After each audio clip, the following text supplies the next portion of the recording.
Hello, this is the Awkward GM Corbin. Just double checking my levels 1212, and thank you for coming to this show. And I just put up a poll if anyone wants to throw in there of which stats I should be using for determining my character. Because unlike anything else, Scarred Lands is in fact a well, I say unlike anything else. What I mean is, unlike most Onyx Path products, Scarred Lands is. Oh, am I accidentally showing the wrong screen?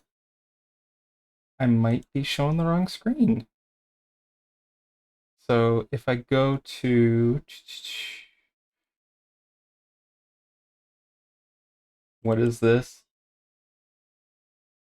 Okay, cancel. I've got Scarred Lands showed up, but if I go to here, I'm trying to just bear with me. I apologize for this. Looks like 3D6 is going to be winning. Put my vote in there if you want to. It was weird because it showed my Twitch stream for a second by accident. I don't know. Any case. So, Scarred Lands, as you know, is a D&D OGL product by Onyx Path. It is set up sort of akin to a Greek mythological setting, even though it's more sword and sorcery, as you can see by the image here. I went over the Titans and the gods last time and the history of the world, and it was pretty cool, pretty interesting. I definitely would put it on my top two of character of D&D settings. You always remember your first, and technically you have a if you have a homebrew, you might have more than a first at any rate. So let's see.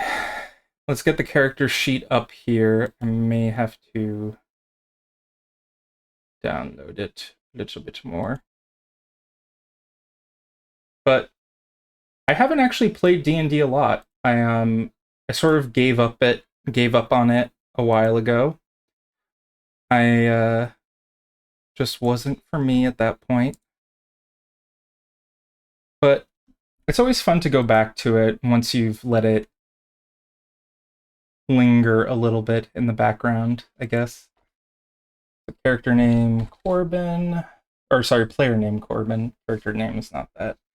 I usually have my own character name. I like to use like Scar or Exton or any of those natures. Usually I choose some sort of town or city name that I pass when I go on the highway. Uh, I'm gonna say Dartmouth. I don't know why, but that name just came to me. In any case, let's get this show on the road. Character creation is quite simple. I'm going to do 3d6, and you can see it right now. I definitely should have a window open for some dice rolling so that people can see what's going on in the background. Google dice roller. Okay. So I've got Google Dice Roller open. I'm gonna make a window and toss it in here and just go add dice roller. Something that I never really picked up on was the type of stuff where it was like, oh, we're playing Dungeons and Dragons, let's roll for stats. It was always sign of this thing that I never had luck with, I guess you could say. So anyway, what did win the poll was 3d6. So I'm gonna toss in 3d6, and we're just gonna go down the down the row 3d6 because I am going to hate myself. We do 1, 2, 3. Okay, we got 12. We're gonna roll again. So 12 for strength. Dex is 10. Next one is 10 as well. Come on, give me an 18. I want the 3 6s. Got another 10. Okay, a 12. Okay, so I've got 2 12s and 3 10s. Come on, give me a high number. Okay, and a 6. So my dump stat is charisma.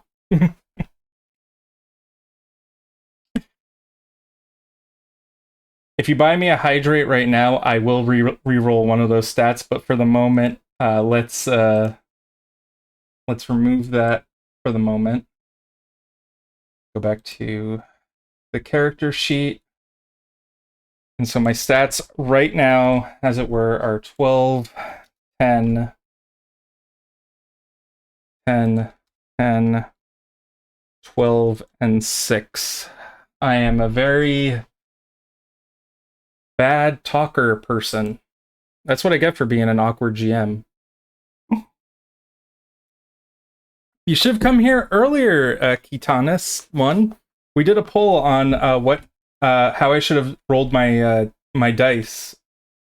We're gonna do another poll. We're gonna do the which. Oh, this is gonna mess up my screen, isn't it? Yeah, it is. I'll fix that. We're gonna do another poll for which character type I should go, and I'm using the Scarred Lands book for this, by Onyx Path. So Scarred Lands does have a few character options that are a bit different for race. So we've got the Asathi, who are lizard type people. Katina. Sarah saw this. Oh, awesome! Thank you, Sarah, for being on today. So, are you familiar with? Wait a minute. I'm going to look at the credits. Is there Sarah in the credits? Okay. How familiar are you with Scarred Lands? So there's the Asathi, which are reptile type people. We've got the Hollow Legionaries, which are ghosts that inhabit armor. We've got the Ironbred, which are sort of the horse people, I guess you could say. Manticora, who are cat people, or great cat people, more like lions. And then we have the Slytherin, which are the rat folk. The Sage of Skarn for a reason. Well, thank you for being here, because I know nothing.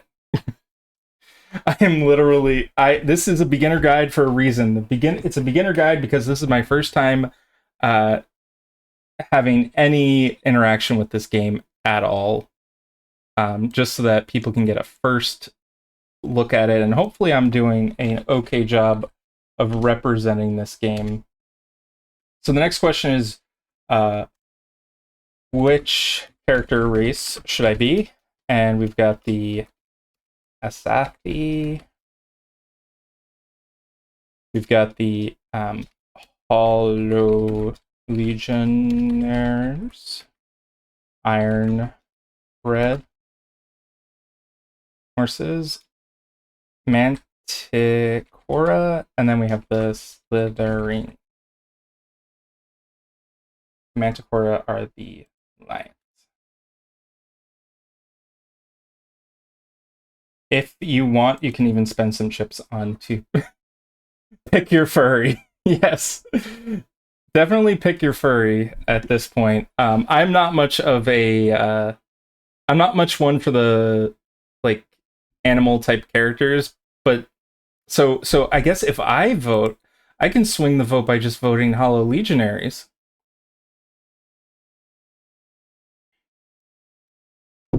It should be up for a little bit. I'm going to put in Hollow Legionaries, but I implore you to vote to try and get me to to create a terrible character.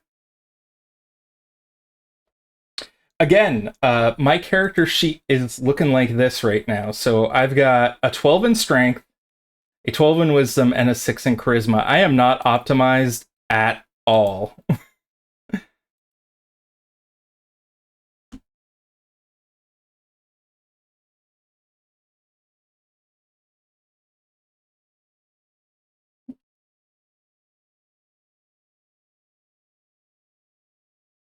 Sorry, just answering some stuff in the background. I think if I construct ghosts are cool, they are. I know, but people voted, or I voted.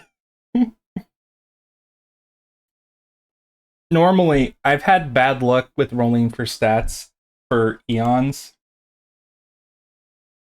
I had my when I rolled stats for the first time in for my characters uh back in God, like 2008 or so, maybe 2009, my character literally didn't have a stat above 15. Now we did uh roll 4, re-roll ones, take the highest, but you can have some interesting characters.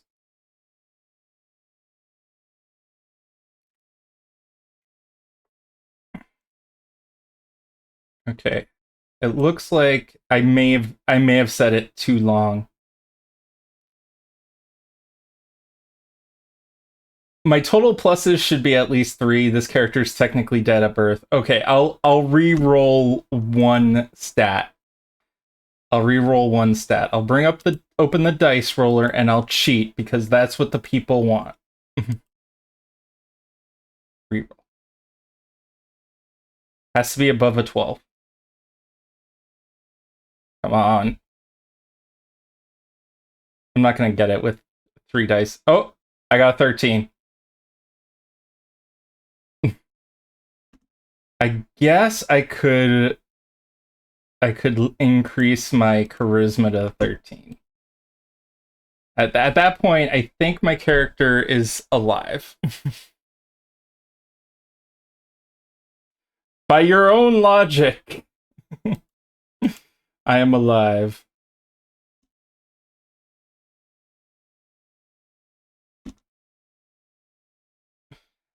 Technically have a +3. Okay.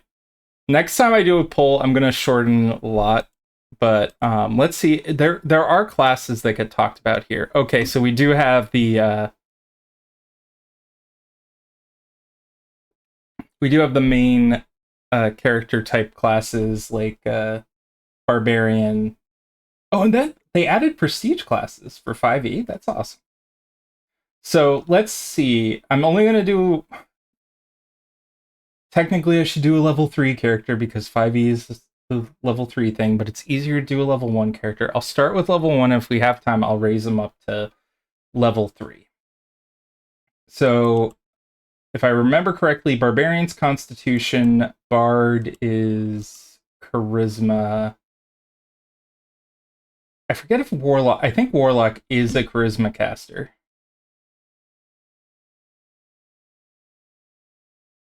I'll put it up to a vote for character class in a sec.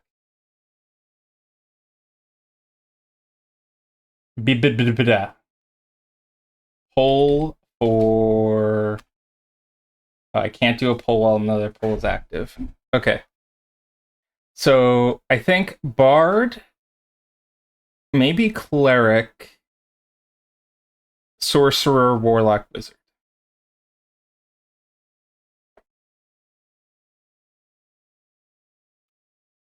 So which class should I do? And I'm going to put the duration to just a minute. So we have like a little less wiggle time going on there. What class? So we've got Bard, Cleric, Sorcerer, Warlock, Wizard.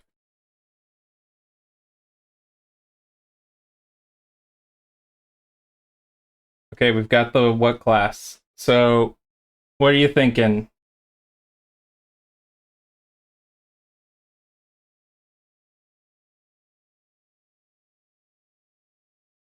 Should we do wizard? I have a. What's my worst stat right now? I have to double check this. So if I look at my worst stat, okay, my worst stats are dexterity, intelligence, and constitution. So I gave myself, I guess, bard or warlock are probably the best bet here.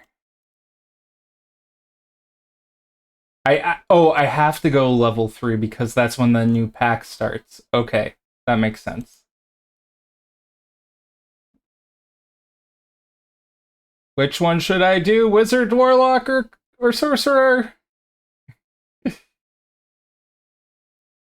Ah, no one was able to vote before it went away. I'm gonna go with warlock. So that means I do have to break out my old D&D 5e PDF.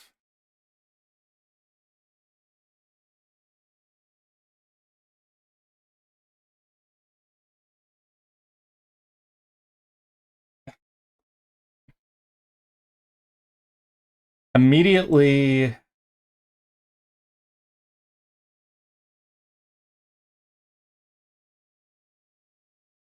damn Copilot. It opened up a Copilot search. Warlocks are interesting on Scar. Okay, Scar. I'll have to check. So we do have two packs. We have Pact of the Blood, Pact of the Sea, and then I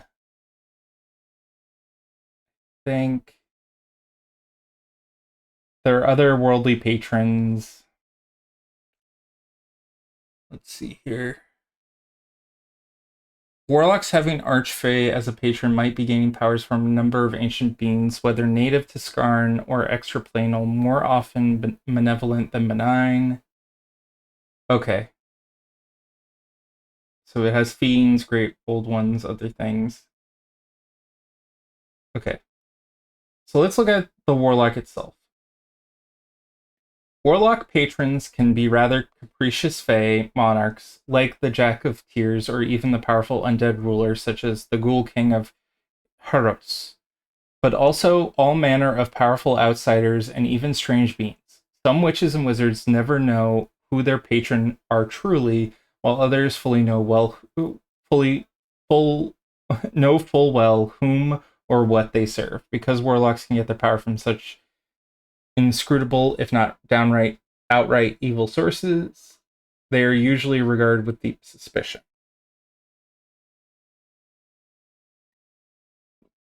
Okay. So we've got the Pact of the Blood. You choose one meta magic option that you can use from a list available to sorcerers. When you take a long rest, you may exchange this meta magic option for another from the list. The new meta magic option remains available to you until you change it. You have a number of blood points equal to half your warlock level rounded up. These blood points apply meta magic to your spells as you cast them, just as a sorcerer using sorcery points do. You've regained all spent blood points after finishing a long rest.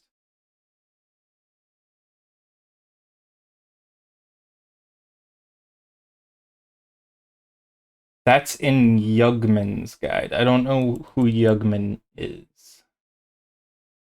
Oh, a little plug time. At the Gates just finished its Kickstarter. I really like that game. Story Path Ultra rules everything. The manuscript came out. It was really fun, and it almost got 3 times its funding goal. It was 25K, but it got 69K. Also, Onyx PathCon is this weekend. Check it out. It has a lot of good stuff going on. Schedule is crazy, and people are doing a lot of stuff on Start Plane for the convention. And I'm going to just put the link in here for that in case anyone wants to play some games during the con. I'll be playing a couple of games during the con. I was thinking about trying to figure out how to set up an event, but I'm not good with technology. I mean, I am good with technology, kind of. I don't want to be pompous about it. Any case, and then we have Pact of the Sea. You learn the dancing lights and mending cantrips, which are warlock cantrips for you, and do not count against your number of cantrips known. You also gain proficiency with vehicles under water and navigator's tools. In addition, you can use your action to magically assume the shape of an aquatic beast that you've seen before. This is an ability functions like a druid's wild shape class feature, except as follows. And then there are like three examples. If I take uh the powers of the if I do the Pact of the Sea and the Pact of the Blood, does that mean I don't have a patron? It seems like it, especially for blood magic. Um, they're windwalkers, they're spiritualists. Yeah, it doesn't really mention where Pact of the Blood is coming from or where Pact of the Sea is coming from. So I assume Pact of the Sea might be like a pact with the sea itself, kind of like Davy Jones. I can imagine that. That sounds like a cool thing to do.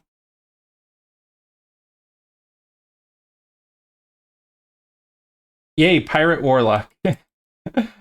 There's another book called Yergman's Guide to Gelspod, but it only has one more Warlock option. Yar, a Pirate Warlock.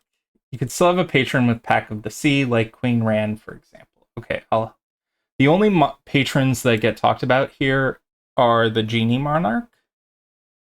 In the later years of the Titans War, the gods and their followers laid siege to genies and imprisoned all of the genie kind in an event known as the Great Sealing. Locked within the four great citadels upon fundamental planes of the four elements, the genies fume and grumble, but they cannot leave unless summoned by a powerful spellcaster. However, this does not mean that the most powerful among them, the great four princes of genies, cannot influence matters upon Skarn. A warlock may strike a pact with one of these ancient beings, and in doing so, gain great power. So then, this would give you more crap. Okay, I say crap. I don't mean crap. It gives you more abilities based on which of the genie monarchs you've sided with, and then Eldritch stuff. Okay, it actually looks like I get more stuff if I go. Oh no, there. Here's the stuff for the blood. Blood is an Eldritch invocation.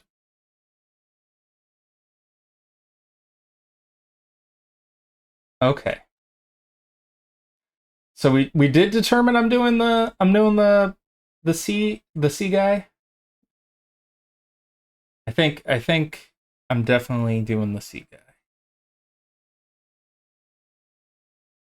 Okay, so here are the pack of the sea features. Okay. So we'll do pack of the sea for the pirate, and we're doing a pirate hollow legionary. Oh, I didn't do the blood sea is called that for a reason.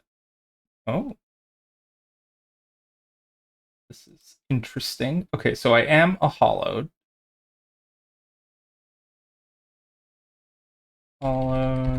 legion, airy, I guess. And my class is going to be a warlock, level 3, and my background. Oh, they must have backgrounds in the book. I'll do backgrounds in a bit. First, let's get the hollowed legionaries uh, rule stuff in here. Racial traits. I get the following traits. Two different ability scores of my choice are increased by 1. Awesome. That means I have a 14. I get a 14.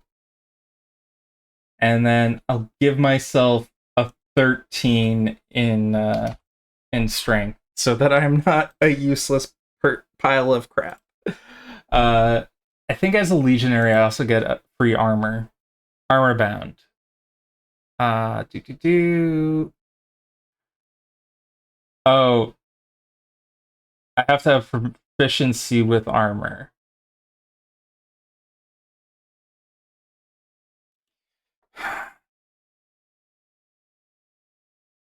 Uh,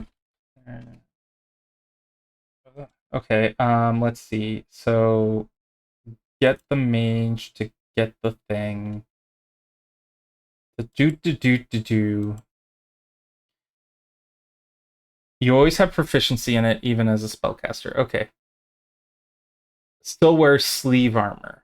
Okay, so sleeve armor must be in the back of the book here or something. I was just gonna get my player's handbook to the page for warlocks, which is 105.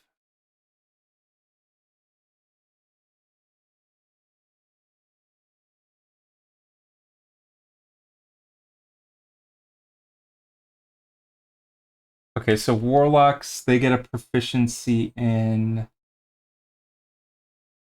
light armor. Okay, so let's look at the light armor in here. Equipment, armor. So still sleeves are light armor. So let's put myself in a still sleeve for the moment. That is giving me a 12 plus my dex modifier. So my dex modifier is a whopping 0, so that means I have an armor class of 12. I do have proficiencies, though. I can choose 2 skills from Arcana, Deception, History, Intimidation, Investigation, Nature, and Religion. I feel like I should know. I feel like I definitely need to know Arcana, so that'll at least give me a +2. I believe it might be more because I'm a level 3. I always forget the. No, it's a +2. Damn it. Okay.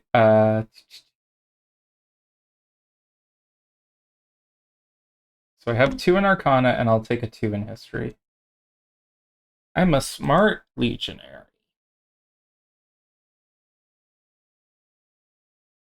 Oh, as a warlock, I can do studded leather.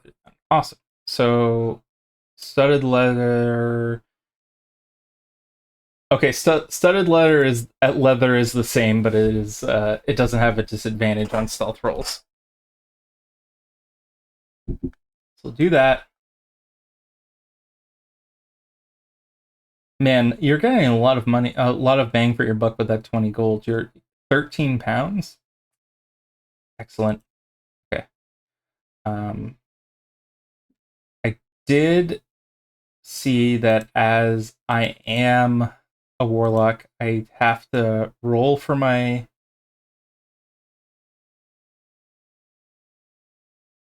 Yogaman's guide would be helpful. You pick 2 backgrounds, social and regional.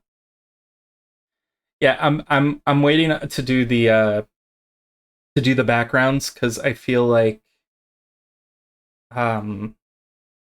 I feel like backgrounds might have a lot of stuff that I need to recall. So let's just go to the dice roller again because I am going to torture myself by rolling dice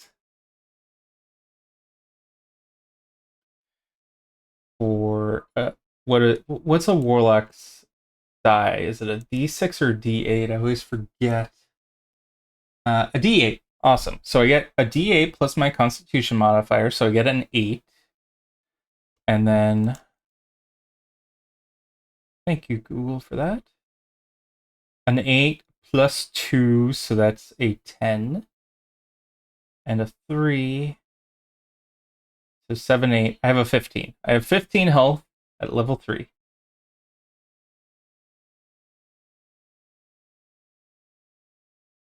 Uh, 15.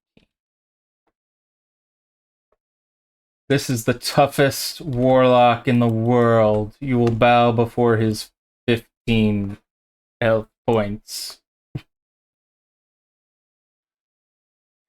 Tell me you're like if this character was in your game right now, you'd ask the player to roll up a new character. My just to show people because I did click away from it. I have so many windows open. I'm surprised my computer hasn't crashed. Uh 13 strength, 10 dexterity, 10 constitution, 10 intelligence, 12 wisdom, 14 charisma. 15 hit points, an AC of 12. This character is going places, and by going places, I mean back to the grave where Hollowed Legionaries go. A Hollowed Legionary Warlock is a interesting thing. Okay, so we've done that. We do we get a feat? I don't think we get a feat. We get the Pact Boon, the Eldritch Invocation, Pact Magic, Otherworldly Patron. Okay, so I go back to the Scarred Lands thing. I get the Pact of the Sea. So go down here. My Otherworldly Patron. Oh, I also, it gives me access to the Druid's Wild Shape.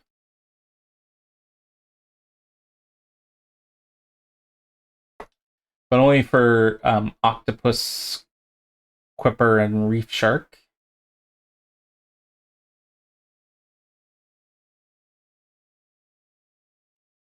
It did mention that we would have.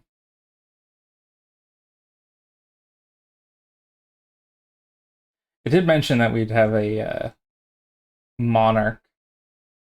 So does the Monarch, is the Monarch from this list, or is it from the other list, from like the core rulebook? I would have encouraged the player to roll up using point buy. Wink. That was a great line about going places. Thank you. Scarred Lands PCs tend to be more powerful than your typical D&D PCs. That reminds me of another D&D setting that I'm a big fan of. So that's definitely a selling point for me, that these characters are a little bit tougher. I'm double checking the Monarch's ability thing, because I don't remember seeing that here. Otherworldly Patrons. You have the Archfey, Great Old One, the Fiend. Oh, is it? Oh, is what I chose the Pact Magic thing? Maybe it was the Pact Magic thing. There's so many different things I always forget about. It's like a core part of the rules or something, right? Oh,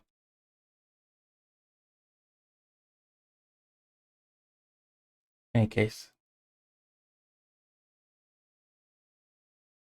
So that one is Pact Boons. Okay, so I do still need to get an Otherworldly Patron. Gotcha. So I'm going to go with the Genie one, because that's just what happens to be in the book. So let's put a poll in here quickly for which Genie I go with. We've got Dao, Jin, Afrit, and Marid.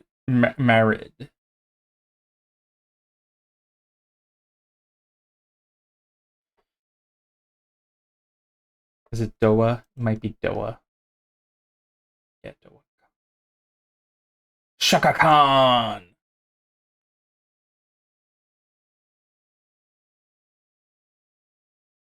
So we have Doa, which is Earth, Jin, which is Air, Freet, which is Fire. I think Marid is Water. And that was Earth. Everything was normal until the Fire Nation attacked. Oh, yeah. Makes sense. Marid. I'll vote Marid. If anyone wants to try and swing the vote, you have perfect chance to do so. Make this character literally unplayable. No. But as a warlock, I would get some of these nice Creator Destroy Water, Fog of War, or Fog Cloud, Corrode Metal. Why does that have a dot on it? It must be from another book. It must be in this book. protection from poison, water breathing, walk.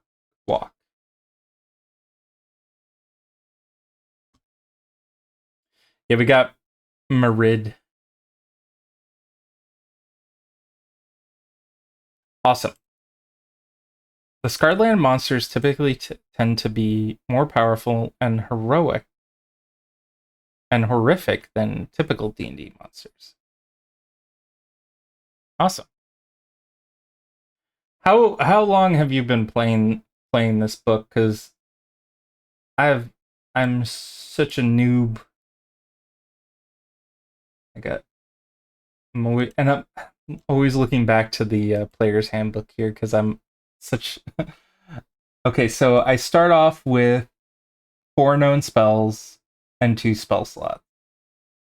So I guess I'm just gonna take and I can only go up to second level, so that means I know literally all my spells. And then obviously I'm gonna take Eldritch Blast.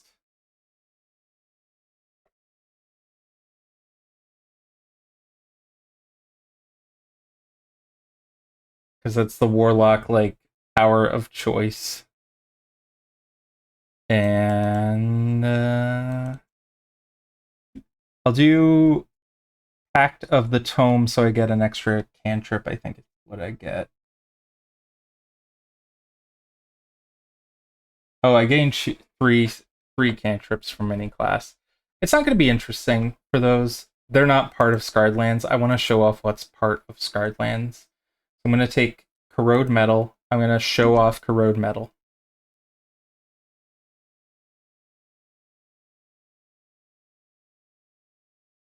Corrode Metal, and it has this lovely picture here. It was almost like it was fortuitous.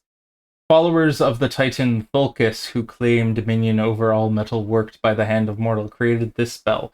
With it, they were able to destroy metals at the slightest touch, and they taught the spell to others who protected them.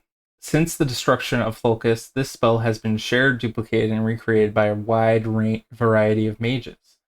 So it's a touch spell, it's instantaneous. You touch one non-magical metal object to affected object a creature is wearing or carrying. The creature must be within your reach. You must hit the creature with a melee spell attack. If you touch the target, it can fit in a 15-foot on a side. It immediately crumbles to useless flakes. I would like to touch an iron golem with this.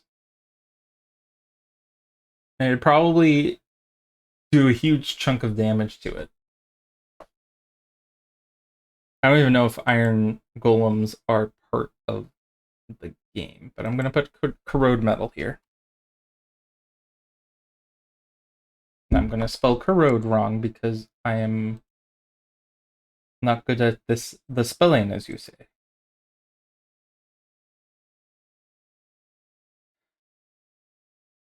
Less interesting in combat, more interesting to focus on roleplay, in my honest opinion. Yeah, I agree. I agree with that. Pact of the Tome is a pretty good utility warlock.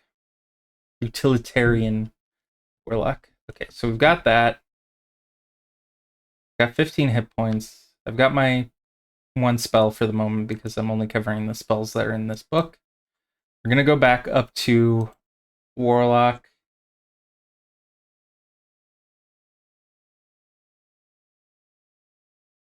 Utility, better word. Yes, maybe. I'm bad with words.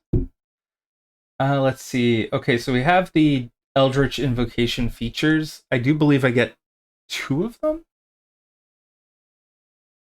at my level. Double checking here. Invocation known too. Okay, so I can grab any pact of the Mirene Blast. When you hit a creature with Eldritch Blast, its speed is reduced by half until the start of your next turn. That's alright. Good for slowing down those melee characters. Then we have Ship's Bond. You may bond with a boat or ship or other sea vessel using a special 1-hour ritual. Once you have bonded with a vessel, you always know the precise location of it. When you make an ability check related to your bonded vessel, your proficiency bonus is doubled. If you're using... Okay. I'm grabbing that. Why? I want a ship. Invocations. Ships. Bone.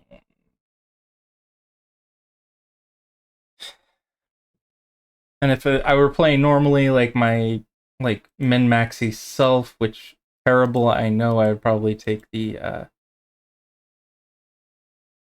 Oh, it could lead to an interesting NPC build. If I ran this as an NPC, it would probably not do as good as anything else. Again, this is a Hollow Knight Legionary who is basically a ghost pirate with the worst stats available to me. Sounds like a sea witch, what they call spellcasters on ships, regardless of their caster class. Okay. I'm a sea witch. Dartmouth mouth might have a new name after this. Okay, so we've got that. We've got that one. We should grab one of the other ones if there's another Pact of the Sea ability. This one's Pact of Blood. This one's Pact of the Sea 5. Don't think there's another Pact of the Sea I can take. Yeah, they really filled this out with a lot of Pact of the Blood features. Charm Beast would be good. I can use it without using a spell slot. That's awesome. Inspire with Nature, Face of the Sun. I can cast Flash at will. Heaving Burst. You can cast Force Blast while using a Warlock spell slot. You can't do this again until...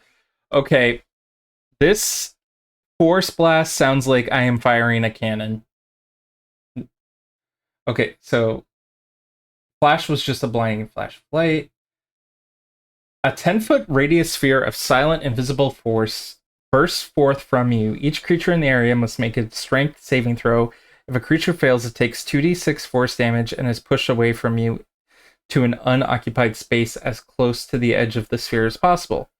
On a successful save, they take half as much damage and only are pushed 5 feet.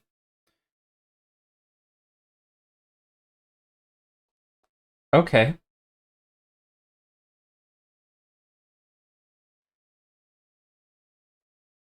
It's a verbal spell. That is good. I am definitely taking Force Blast then.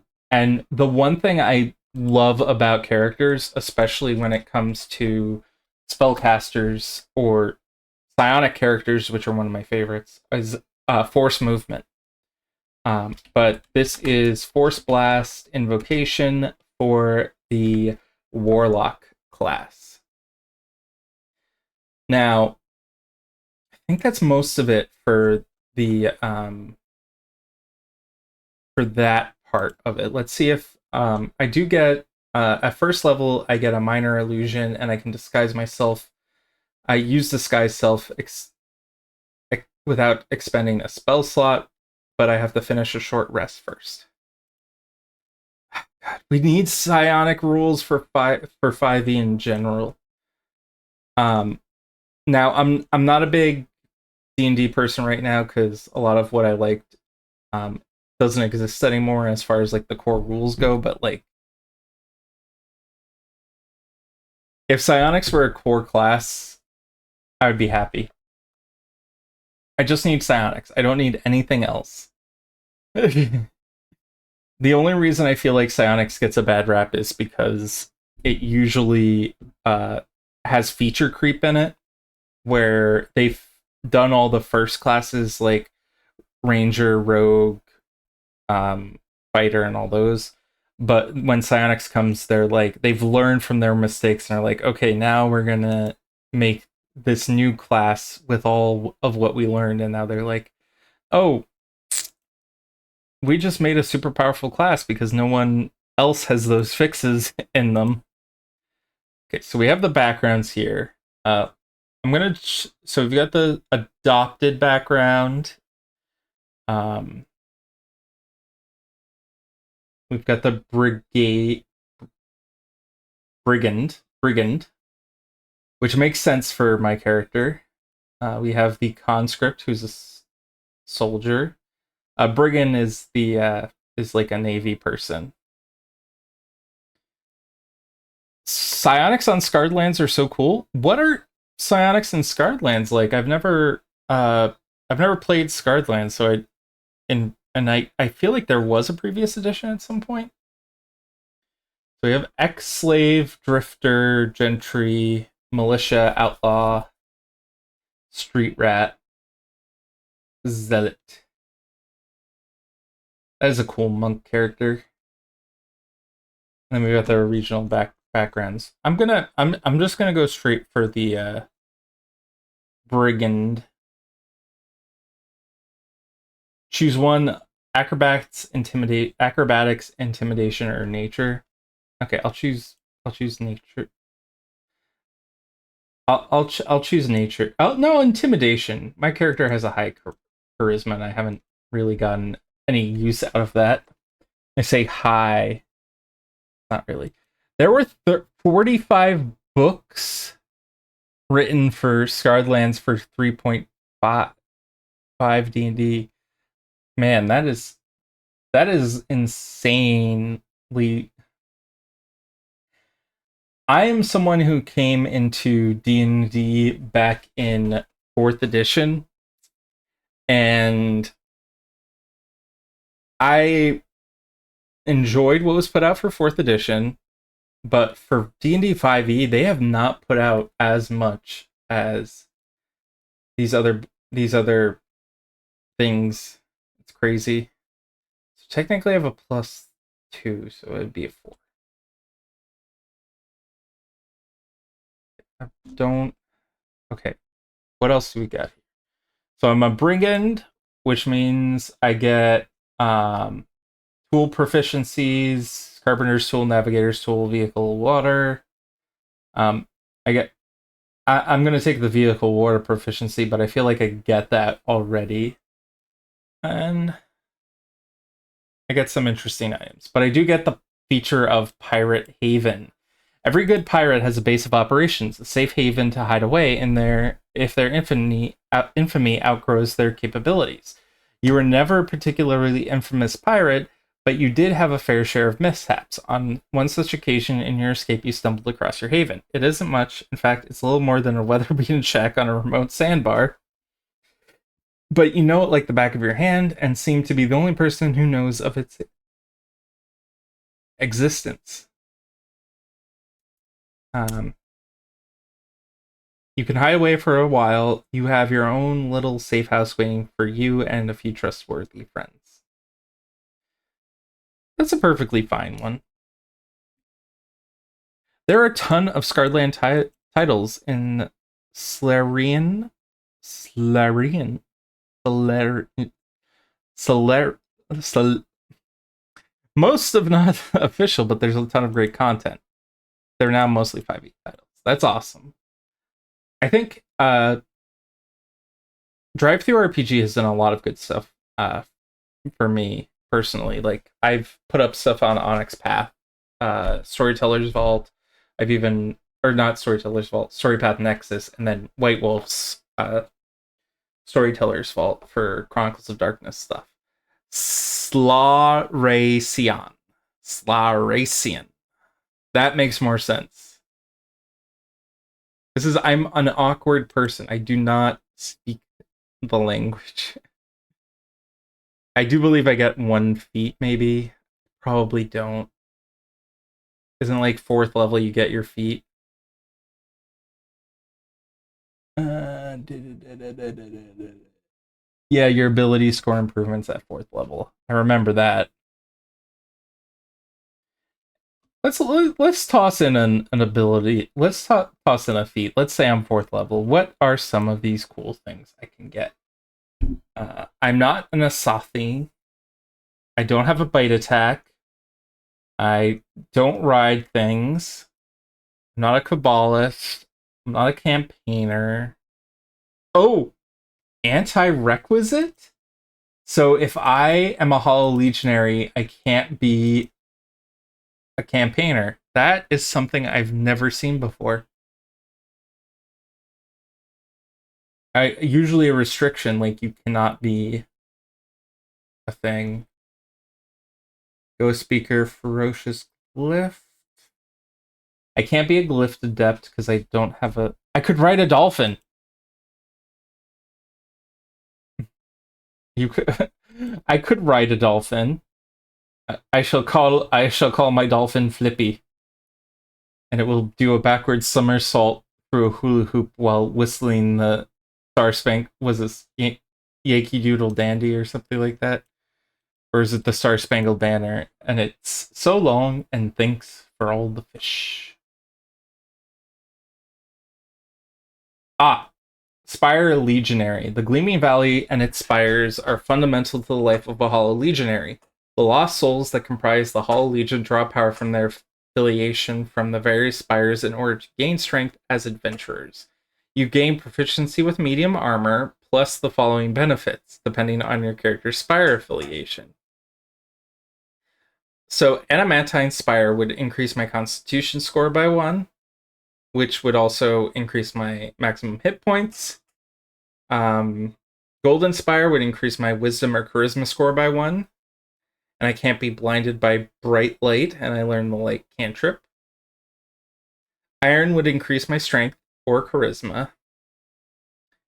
I gain proficiency in the Intimidation skill, which I'm already proficient in, but it would give me another thing. I can take a reaction to reduce the damage if another. When a creature you can see hits another creature within 5 feet of you with a melee attack, you can use your reaction to reduce damage. You take the remainder of the damage. Okay.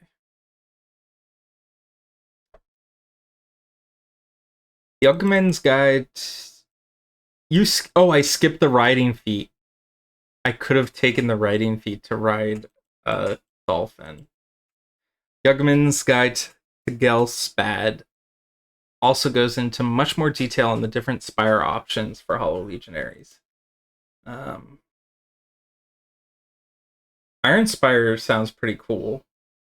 Silver Spire and Mithril Spire, they would just give me extra stuff that I can't use because dexterity and intelligence and wisdom, which don't really affect my character's scores.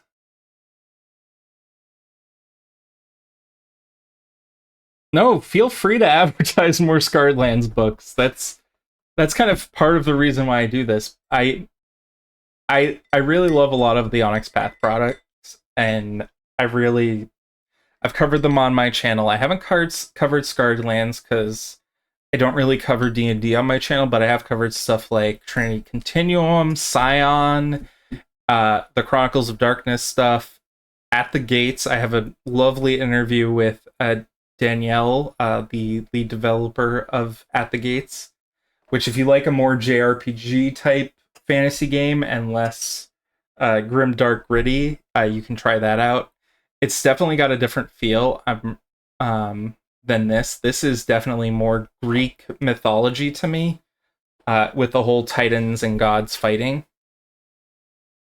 And it's also a lot darker. I did run into a few lore bits I was reading out that I had to catch myself on because I'm like, oh, that is a trigger warning.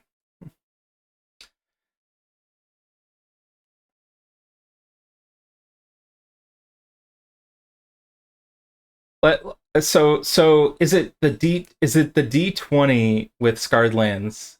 I feel like it's the D20. Like being able to roll a nice D20. My wife gave me these lovely dice, which might not be here, but I have. Oh, here they are. I have these lovely Labradorite dice for my birthday, but I can only use the D10s.